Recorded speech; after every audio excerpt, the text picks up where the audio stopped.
Question है 300 gram of water at 25 degree Celsius is added to 100 gram of ice at 0 degree Celsius.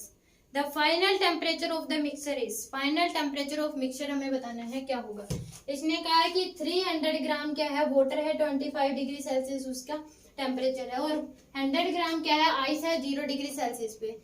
हमें बताना है कि ये वाला जो वाटर है कितने ग्राम आइस को, उनका कॉमन टेम्परेचर क्या होगा, ये बताना है कि इस आइस को जब वाटर में डाल दिया जाएगा तो कॉमन टेम्परेचर क्या होगा।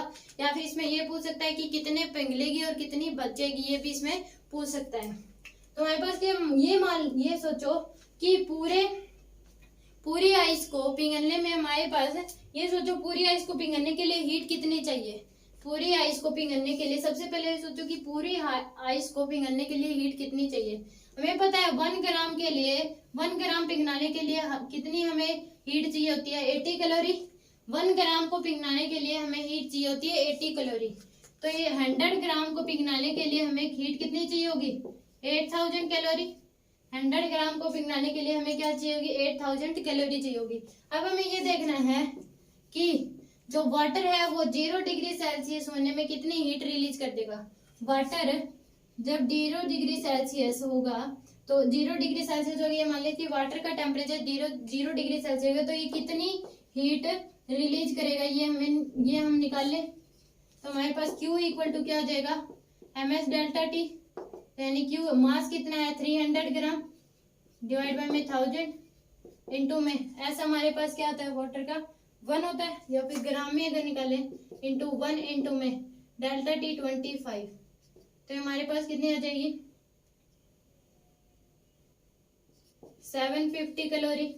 तो हमारे पास जो वाटर होगा वो कितनी ही देगा, 750 कैलोरी ही देगा, और इसमें जो कमी रह जाएगी 500 की वो परमानेंट ही रहेगी। जो वाटर होगा वो कितनी देगा, वाटर 750 कैलोरी ही दे सकता है, और जो कमी रह गई वो कितनी 500 की, वो हमेशा परमानेंट ही कमी रहेगी उसमें, क्योंकि वाटर अपना 0 डिग्री टेम्परेचर करने में इतनी हीट रिलीज कर रहा है। अब ये इतनी हीट वो इसको आइस को क्या पिघलाने में चली जाएगी, और 500 कैलोरी की जो रही वो परमानेंट ही रहेगी।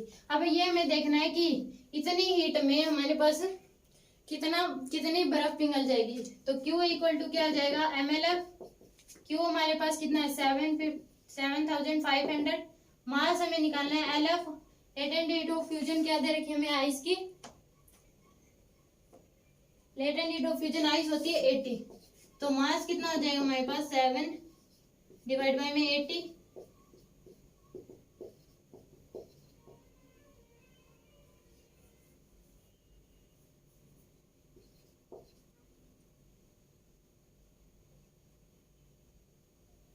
तो 94 ग्राम। तो ये जो हमारे पास वाटर 0 डिग्री सेल्सियस में आएगा, जो हीट रिलीज करेगा उससे 94 ग्राम ही बर्फ होगी वो पिघलेगी, और बच कितनी जाएगी हमारे पास 6 ग्राम बर्फ है वो बिना पिघले बच जाएगी। एक क्वेश्चन तो ये हो सकता है। और कॉमन टेम्परेचर क्या होगा इनका, कॉमन तो हमारे पास क्या होगा 0 डिग्री सेल्सियस ही होगा। कॉमन टेम्परेचर तो क्या रहेगा 0 डिग्री सेल्सियस ही होगा, क्योंकि इसमें स्टेट मैटर नहीं करता। ये हमें देखना होता है कि इनका किस टेम्परेचर पे इनका टेम्परेचर क्या है, हमें बस ओवरऑल टेम्परेचर देखना होता है। कॉमन टेम्परेचर तो इसका 0 डिग्री सेल्सियस ही रहेगा। और दूसरा क्वेश्चन ये कितना पिघला देगा और कितनी बच जाएगी, 94 ग्राम ये पिघला देगा और 6 ग्राम क्या हो जाएगी, बच जाएगी आइस। हमें ओवरऑल टेम्परेचर ही देखना चाहिए। टेम्परेचर 0 डिग्री सेल्सियस रहेगा, टेम्परेचर सेम रहना चाहिए, स्टेट चाहे कुछ भी हो, टेम्परेचर क्या रहना चाहिए, सेम रहना चाहिए। स्टेट चाहे कुछ भी हो तो टेम्परेचर जो सेम होगा वो 0 डिग्री सेल्सियस ही होगा। ये नहीं कह सकते कि बर्फ अभी भी कुछ सॉलिड स्टेट में है या फिर लिक्विड में है, स्टेट कुछ भी हो, ओवरऑल टेम्परेचर हमें देखना है सेम टेम्परेचर क्या होगा 0 डिग्री सेल्सियस। अगर हम ये देखें कि अगर ये 25 डिग्री सेल्सियस है, अगर ये हीट इसको 25 डिग्री सेल्सियस को बढ़ा नहीं सकते, इस 25 डिग्री सेल्सियस के टेम्परेचर को हम बढ़ा नहीं सकते, क्योंकि हम बढ़ाएंगे तो इसमें हीट देनी पड़ेगी।